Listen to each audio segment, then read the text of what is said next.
Bonjour à tous et bienvenue dans cette nouvelle série de vidéos qui vont porter sur le libéralisme. Alors j'ai choisi de vous parler de ce sujet parce que c'est un sujet qui m'intéresse.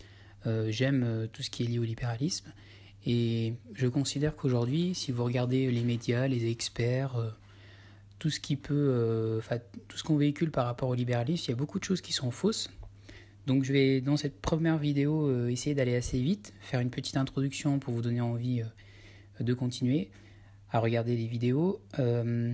N'hésitez pas à parler dans les commentaires de votre avis, si vous êtes d'accord, pas d'accord. Justement, on est là pour parler ensemble du libéralisme de manière libre.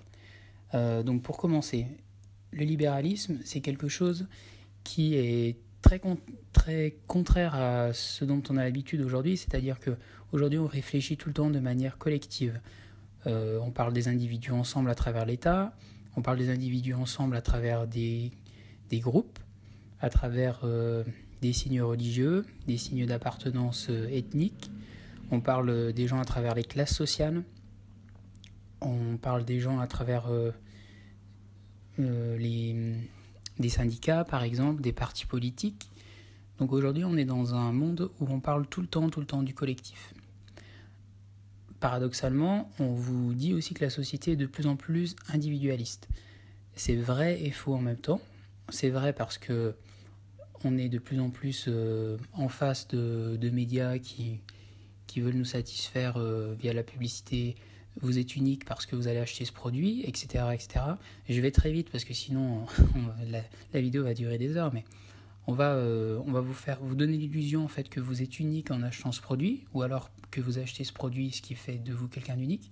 Paradoxalement, cette illusion ne tient pas très longtemps, parce que si on prend un exemple simple comme l'iPhone, si vous achetez l'iPhone, ça vous donne l'impression d'appartenir à une classe spéciale, mais au final, en fait, aujourd'hui, beaucoup de gens ont un iPhone, donc finalement, vous vous retrouvez dans ce système collectif. Donc juste pour revenir sur le libéralisme, on pense d'abord individu, et après, on pense collectivité. Donc d'abord, l'individu pense à lui, d'abord je pense à est-ce que ma vie me convient, est-ce que mes relations avec les autres me conviennent, et après on pense à cette fameuse expression qu'on retrouve partout et qui est utilisée à mon sens abusivement, qui s'appelle l'intérêt général. Qu'est-ce que c'est que l'intérêt général ? Quand vous entendez un homme politique parler d'intérêt général, on ne peut plus rien dire en fait, parce que sinon on se fait traiter d'égoïste, mais personne ne peut prendre part pour les autres à dire l'intérêt général, c'est ça. Il faudrait automatiquement être quelqu'un qui est au-dessus des autres et que les autres acceptent finalement d'avoir un supérieur, une sorte de roi ou de dieu qui disent l'intérêt général pour tous, c'est ça. Mais bon, comme on est dans une démocratie, normalement ce genre de discours ne devrait pas tenir. Donc le libéralisme, c'est d'abord l'individu, et après, on peut, sous forme d'association, avoir plus de force et défendre des projets ensemble. L'individualiste et le libéraliste, le libéral, n'est pas égoïste, il pense juste d'abord à lui avant de penser aux autres. Ça ne fait pas de lui quelqu'un d'égoïste. Donc, qu'est-ce que j'avais noté comme petite note ? Le libéralisme, c'est un état minimal, parce qu'il considère en fait que l'État a remplacé le roi. Il vous fait croire que vous êtes libre à travers la démocratie, mais en fait on se rend compte qu'on n'est pas vraiment libre, que les lois sont imposées et que y a beaucoup de lois qui ne plaisent pas à beaucoup de personnes et on ne peut pas y faire grand chose. Donc finalement l'État, il est censé protéger, il protège, mais il ne peut pas satisfaire en fait tous les individus. Donc c'est pour ça que des personnes comme moi préfèrent finalement qu'on laisse la liberté à chacun et qu'on puisse faire ce qu'on a envie. L'État se sert du libéralisme comme bouc émissaire, oui, parce que en fait, comme à la base le libéralisme est mal expliqué, il est tout le temps rattaché aux méchants capitalistes, automatiquement il y a une mauvaise compréhension des choses qui fait que finalement automatiquement en fait on va s'en servir en disant oui, moi je suis homme politique donc je me bats contre ce méchant libéralisme, etc. Sauf que si les gens s'intéressaient au libéralisme, ils verraient qu'on ne peut pas être contre le libéralisme puisqu'on serait contre la liberté, Moi aussi, je peux être malhonnête intellectuellement en disant des choses comme ça. Si vous êtes contre le libéralisme, vous êtes contre la liberté. C'est vrai, ça peut être débattu aussi. Mais comme on part sur de mauvaises bases, finalement, les hommes et femmes politiques utilisent ces mots-là pour manipuler l'opinion publique et faire passer des valeurs pour d'autres valeurs finalement. Bon. Le courant le plus opposé au libéralisme serait le communisme, ou voire au pire la dictature. Effectivement, le communisme, c'est un système qui est basé sur la collectivité. On est tous au même niveau, on fait tous la même chose, il n'y a pas de pauvres, pas de riches, pas de chômage, mais bon, au niveau des libertés, on ne peut pas dire que c'est le top. A l'inverse, le libéralisme, chacun fait ce qu'il veut, mais chacun fait ce qu'il veut, c'est pas l'anarchie non plus. Chacun fait ce qu'il veut dans le respect des autres quand même, mais effectivement, ça ne peut peut-être pas convenir à tout le monde, et je l'accepte parfaitement. Dans un pays réellement libéral, le politicien actuel n'aurait plus lieu d'être. Donc effectivement, si on était dans un vrai pays libéral, chose dans laquelle on n'est pas du tout, on n'arrête pas de vous dire on est dans une société libérale, c'est faux, c'est complètement faux. On est dans une société qui est dirigée par les États et des États qui sont là comme des tyrans. J'utilise des mots un petit peu anarchistes, mais finalement, si aujourd'hui on n'est pas capable d'imaginer une société sans État, ça veut dire que on n'est pas réellement ouvert d'esprit et qu'on est bloqué sur quelque chose. Il est parfaitement possible de créer une société où il n'y a pas d'État. On peut le remplacer par autre chose. Remplacer par une dictature, par un roi, par une collectivité à condition qu'il n'y ait pas d'hierarchie. Enfin, il y a plein de modèles qui peuvent être mis en place. Donc je continue.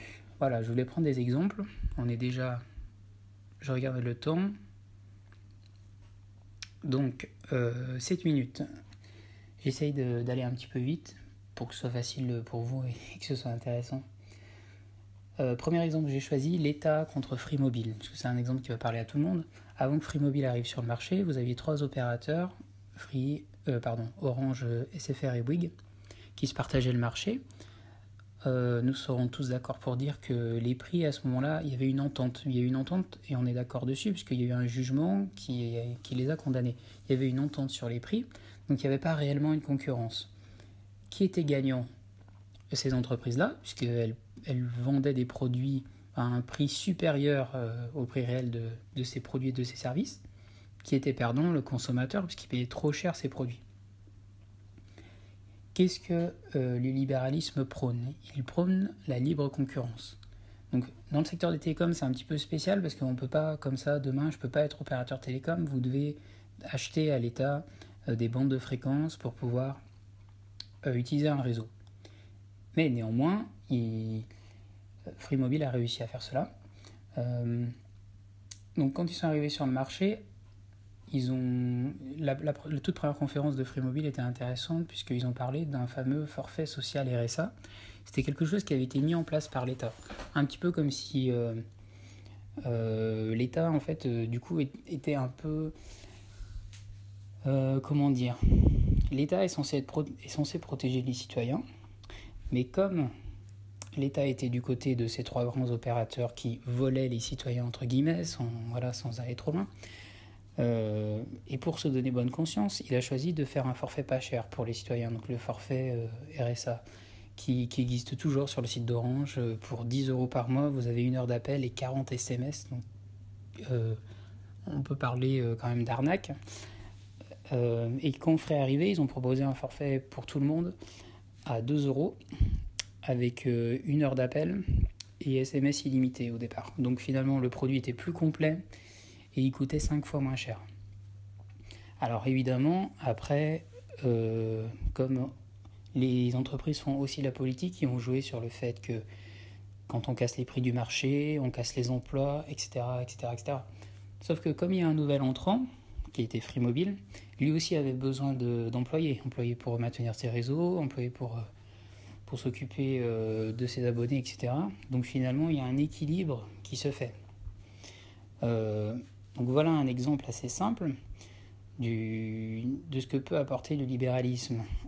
Et vous aviez à l'époque, comme il n'y avait pas vraiment de concurrence avant Free Mobile, vous aviez ce qu'on appelle les opérateurs virtuels, Virgin Mobile, Énergie Mobile, qui étaient là, et qui aujourd'hui sont encore là, mais c'est un peu la galère pour eux parce que les grands opérateurs ont été obligés de baisser leurs marges, donc du coup ils sont plus vraiment légitimes. À partir du moment où un marché est sur de la libre concurrence, on n'est plus obligé d'avoir ces espèces de fausses concurrences. Enfin, c'est vraiment pas intéressant d'être chez ces opérateurs-là. Aujourd'hui, en 2016, si vous allez à la Poste, à Virgin, il n'y a aucun intérêt à aller chez ces opérateurs, puisque les grands opérateurs font la même chose, voire font parfois des forfaits moins chers. Chose importante par rapport à l'arrivée de Free Mobile aussi, c'est la fin de l'engagement sur les forfaits mobiles.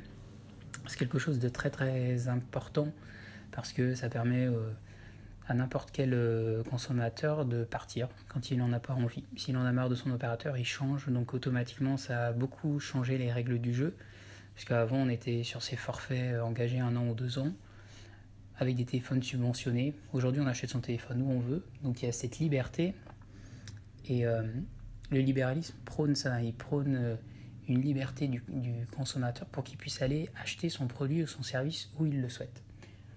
Ensuite, j'ai comme autre diapo, alors j'avais choisi Uber, c'est un petit peu complexe, mais c'est un sujet d'actualité. Avant Uber, si vous vouliez vous déplacer en ville, vous pouviez utiliser des taxis. Les taxis, c'est quelque chose qui est très réglementé, qui a été mis en place par l'État.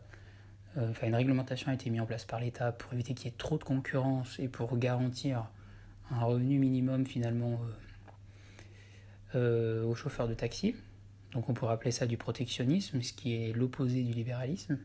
Et en fait, comme les prix avaient tellement augmenté, la qualité de service était tellement mauvaise, était tellement éloignée de ce qu'attendait finalement le consommateur lambda, quand Uber est arrivé, c'était un choc parce que c'était l'inverse, c'est-à-dire que Uber est peut-être allé même trop loin, à un prix très peu cher, pour une qualité de service excellente.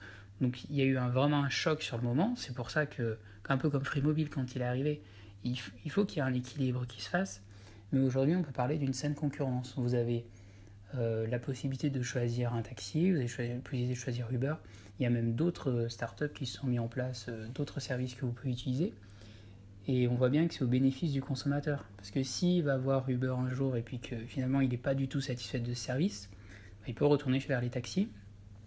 Si les taxis perdent beaucoup de clients, ils peuvent se remettre en question et améliorer leur qualité de service.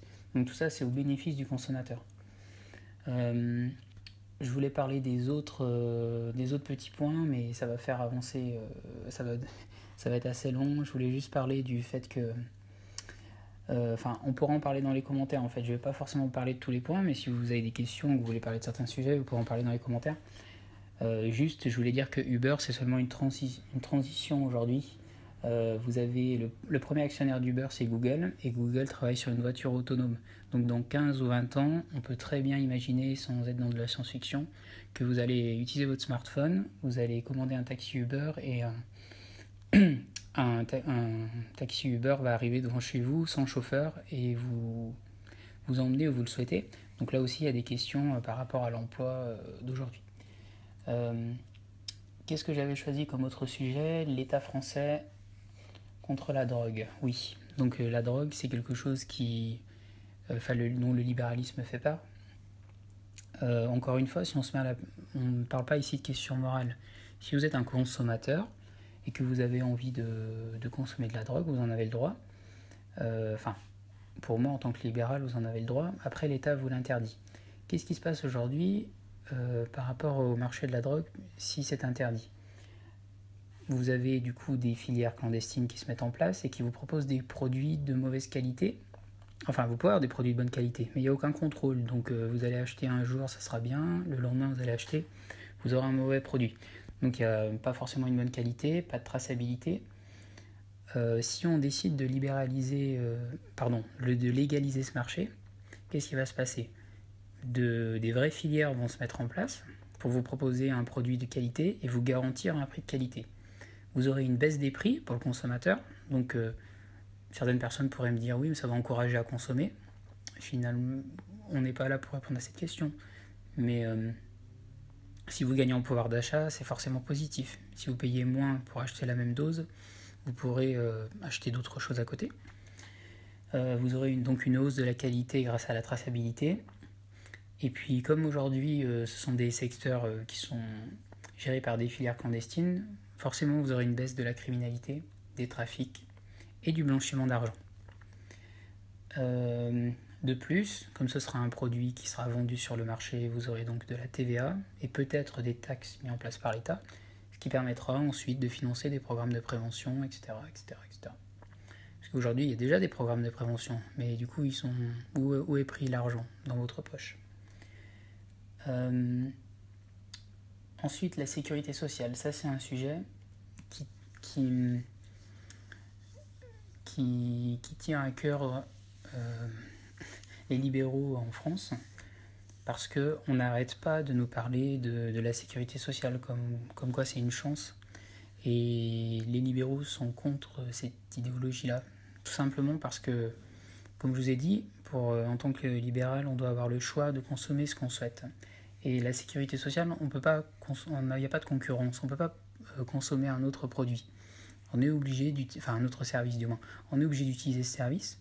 Si on veut utiliser un autre service, on ne peut pas, on est dans l'illégalité. Si on choisit de ne plus payer ses cotisations de sécurité sociale, on est dans l'illégalité. Donc ça pose un problème pour les libéraux. Quelles sont les conséquences de cette situation? La sécurité sociale propose un service qui est cher, puisque les cotisations augmentent régulièrement, et qui est inefficace. Est-ce que j'ai besoin de m'étendre sur ce sujet-là?